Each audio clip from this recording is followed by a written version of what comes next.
À la fin de cette vidéo, vous allez comprendre le pôle 2 de l'épreuve EP2 CAP pâtissier entremets et petits gâteaux.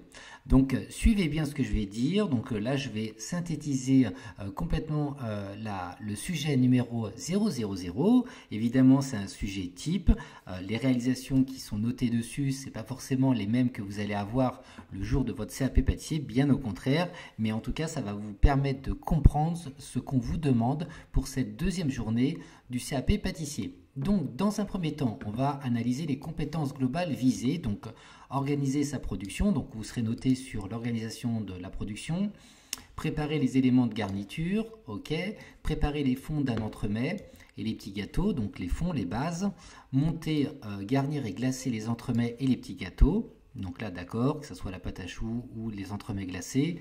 Décorer un entremets ou les petits gâteaux. Voilà, donc le décor va avoir une place importante dans ce sujet et va évidemment valoriser la pâtisserie élaborée. Donc il va falloir faire des montages et avoir un visuel quand même intéressant, moderne. Et pour finir, mesurer le coût des produits fabriqués. Donc ça, c'est vraiment, globalement, c'est la synthèse, c'est les compétences qui sont demandées pour cette épreuve-là. À savoir, à la fois pour le pôle 1 et pour le pôle 2, vous pouvez venir avec votre carnet de recettes, et c'est même très recommandé, et également une calculatrice. Donc le sujet du pôle 2 se résume un peu comme le pôle 1, c'est-à-dire il y a trois parties. Il y a une première partie écrite, donc ici dans cette partie écrite, elle va durer 45 minutes. Ensuite vous avez une partie pratique, donc là vous allez être dans le laboratoire et vous allez avoir 4 heures de production. Et ensuite il va y avoir donc l'oral, et ici il sera divisé par deux, à la fois une phase pour exposer ce que vous avez réalisé et une deuxième phase d'échange avec le jury par rapport à tout ce qui a été réalisé. Sur la première partie, donc vous allez avoir des questions en rapport avec l'activité du pôle 2, donc de la journée, et également un ordonnancement à réaliser. Donc ici dans le pôle 2, vous allez faire un ordonnancement qui va vous aider à organiser votre journée de travail.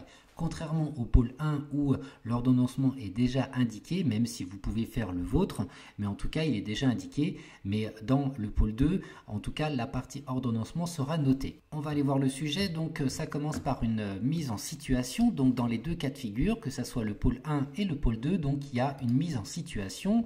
Donc ici on vous donne comme exemple, voilà c'est un exemple, hein. Vous êtes un employé au sein de la pâtisserie La Gourmande à Grenoble. Votre responsable vous demande de réaliser des différentes prestations en étant vigilant sur le respect des règles d'hygiène et de sécurité. Donc là, c'est systématique de toute façon, que ce soit pour le pôle 1 et pour le pôle 2, les règles d'hygiène et de sécurité sont extrêmement importantes. Et donc dans cette première partie, vous allez avoir des questions en rapport avec le sujet. Donc ici, on vous indique déjà la commande, donc ce que vous allez réaliser. Donc ici, c'est un exemple encore une fois, c'est un entremets opéra et 10 pièces individuelles d'opéra. Donc ça, c'est pour la partie entremets. Et pour la partie petit gâteau, donc c'est 15 Paris-Brest pralinés. Ensuite, vous avez des questions, donc je vais vous indiquer les questions qui sont demandées. Donc encore une fois, je dis bien c'est vraiment des exemples. La garniture de l'entremet est composée d'une crème ganache, et donc ici par rapport à la ganache, on va vous demander quel type de crème vous allez utiliser et pourquoi. Donc à chaque fois il y aura des questions, il faudra justifier la réponse, et c'est ça la particularité par rapport à ce nouveau diplôme, c'est qu'il faut connaître et surtout savoir justifier nos réponses, ce qui n'était pas forcément le cas dans les années précédentes. Ici après on va parler d'arômes, donc évidemment à la fois pour faire la mousseline au praliné, pour la mousseline pour le Paris-Brest et la crème au beurre, il va falloir ajouter des arômes. Donc pour la crème au beurre c'est au café, pour la crème mousseline donc c'est au praliné, et on vous indique ici quel type d'arôme vous avez retenu, le mode de commercialisation évidemment de l'arôme qu'on peut trouver dans le marché, et justifier également pourquoi on utilise tel arôme pour l'opéra et tel arôme pour le Paris-Brest, et la méthode d'incorporation.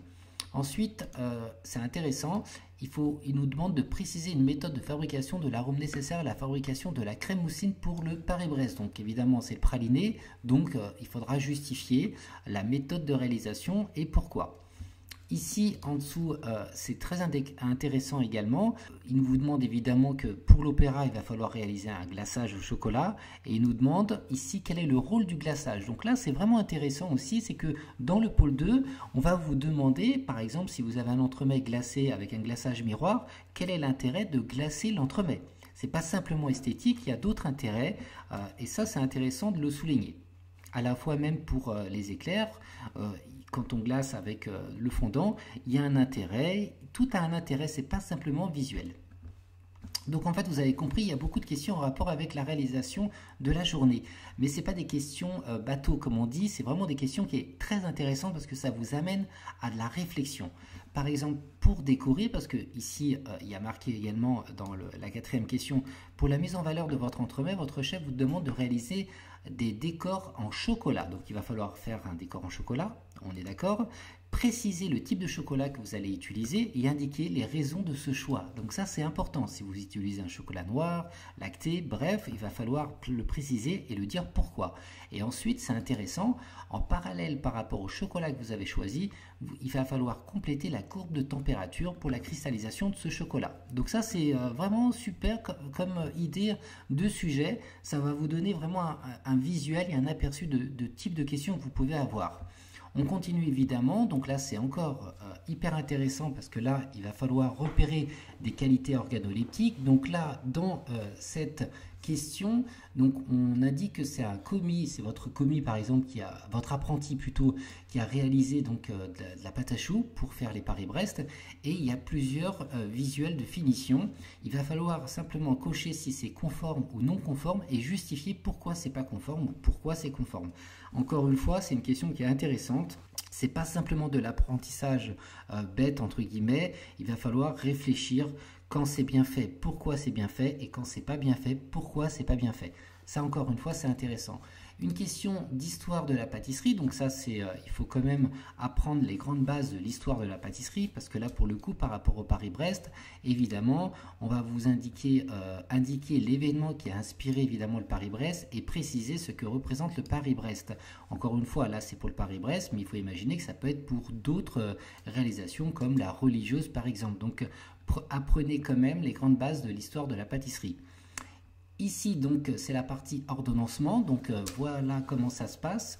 Pour ceux qui ont déjà été dans des ordonnancements du CAP dernièrement, avant la nouvelle réforme, bah, c'est un peu le même principe. C'est juste que habituellement, c'était par tranche de demi-heure, alors que là, c'est par tranche de 15 minutes au niveau des lignes d'organisation et que là évidemment on a 2 colonnes au lieu de 4 parce que c'est par rapport à 2 réalisations, donc il va falloir savoir combiner les réalisations. Donc c'est sur 4 heures de production, il n'y a pas de pause, donc c'est vraiment on débute en laboratoire ici et on termine ici pour présenter le sujet. Ensuite on est sur la partie réalisation d'une commande, donc pour les 2 éléments qu'on vous demande, donc là c'est l'opéra. Pour l'opéra, il n'y a pas de fiche technique à proprement dit, mais on va vous donner quand même pas mal d'éléments de réponse. Vous installez votre plan de travail, donc il faudra contrôler des denrées à l'aide des fiches techniques. Donc quelque part, c'est ça la fiche technique. Vérifier et mettre en place le poste de travail avec les outils nécessaires, donc sélectionner évidemment le matériel nécessaire. Encore une fois, c'est important de venir avec ces recettes parce que ici, par exemple, pour le biscuit Joconde, il vous demande tout simplement réaliser un biscuit Joconde à partir de 150 g de poudre d'amande. Donc, il faudra regarder dans vos recettes la base de 150 g de poudre d'amande et ensuite vous faites un prorata si nécessaire. Donc, prenez bien votre calculatrice. Et c'est la même chose pour toutes les réalisations. Donc ici, la ganache à partir de 350 g de crème, la crème au beurre à partir de 300 g de beurre, réaliser un sirop café avec le ponchage de votre biscuit à partir de 250 g d'eau, donc il faut savoir réaliser un sirop en partant de 250 g d'eau. N'oubliez pas qu'il faudra justifier systématiquement vos choix. Pour le Paris-Brest, c'est exactement pareil. On ne vous donne pas la recette de la pâte à choux, mais on vous demande tout simplement de réaliser une pâte à choux à partir de 1/4 de litre de liquide. Donc, ça vous donne l'indication globale pour toute la recette à partir du moment que vous avez votre carnet de recettes. Donc, tout ça, c'est important. Il faut vraiment avoir l'habitude de s'entraîner dans ce sens-là. C'est fini les fiches techniques des années précédentes. On est sur un nouveau format CAP et tant mieux. C'est réellement beaucoup plus cohérent. Donc voilà pour le pôle 2. J'espère que maintenant c'est beaucoup plus clair. Donc maintenant, il ne reste plus qu'une chose à faire, c'est vous mettre au travail.